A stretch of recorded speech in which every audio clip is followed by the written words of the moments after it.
Welcome to the Chronicles told by the Chronikle.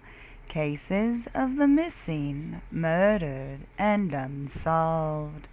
I'd like to thank everyone for watching today, and don't forget to head over to thecertifiedroracle.com where you'll find source information for today's episode.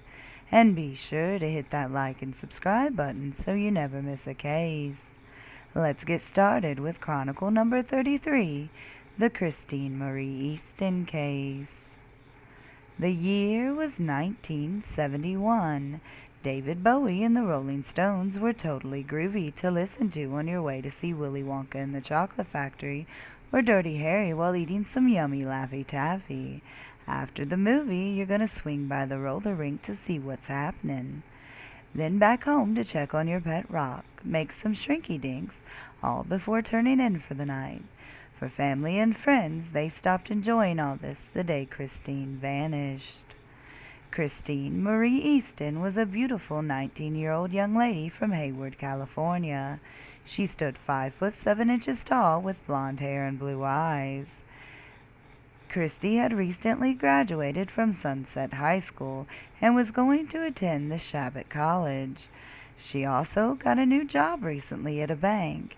By all accounts, her life was on track. On Monday, January 18th, Sandy, a friend of Christy's, asked her if she wanted to go shopping at Mervyn's.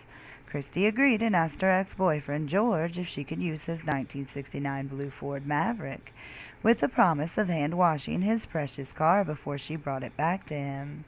He had no problem with this and let Christy borrow the car. Christy had been trying very hard to get back with her ex. However, he was moving on and didn't want this. While shopping at Mervyn's, Christy bought a pair of knee-high black boots. At 9:30, she dropped Sandy off at her house and proceeded to her home at 25096 Joyce Street. At home, Christy would take a shower, get dressed in her new black boots with blue socks, a red, white, and blue pinstripe tunic top, paired with a bluish gold scarf. She was also wearing a black or brown leather coat. She told her family she was going to wash the car at Charlie's Car Wash, located at 25400 Mission Boulevard. Christy headed out the door, and that would be the last anyone would ever see her.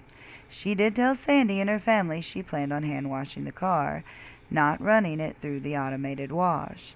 Her ex-boyfriend George worked at the Jack-in-the-Box located at Mission and Pinedale, not too far from Charlie's Car Wash.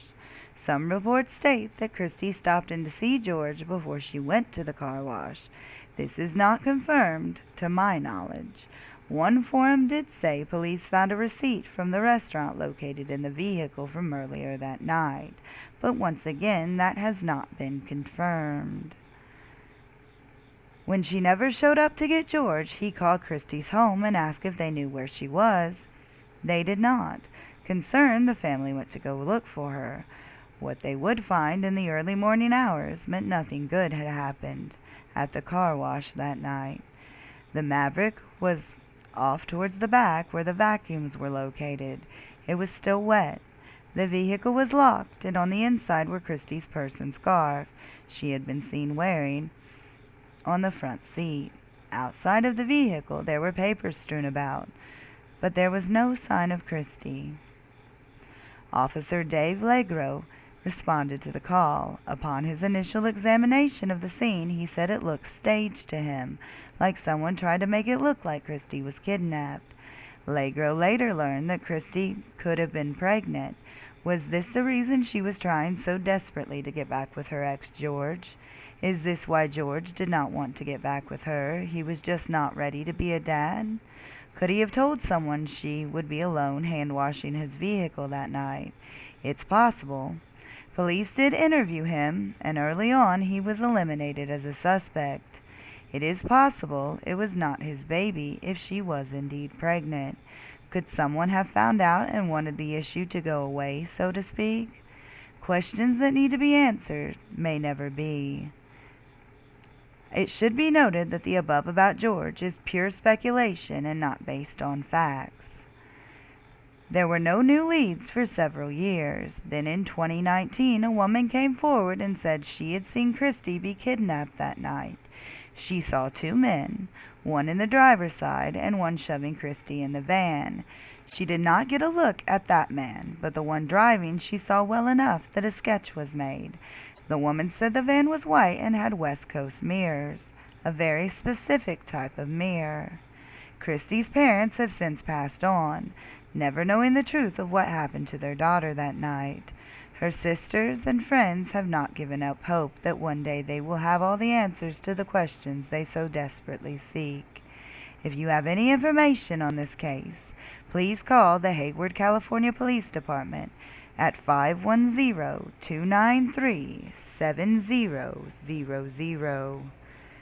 I'd like to thank everyone for watching again, and don't forget to hit that like button, subscribe, and share so I can continue helping families of the missing, murdered, and unsolved. As always, this is the Chronikle, signing off.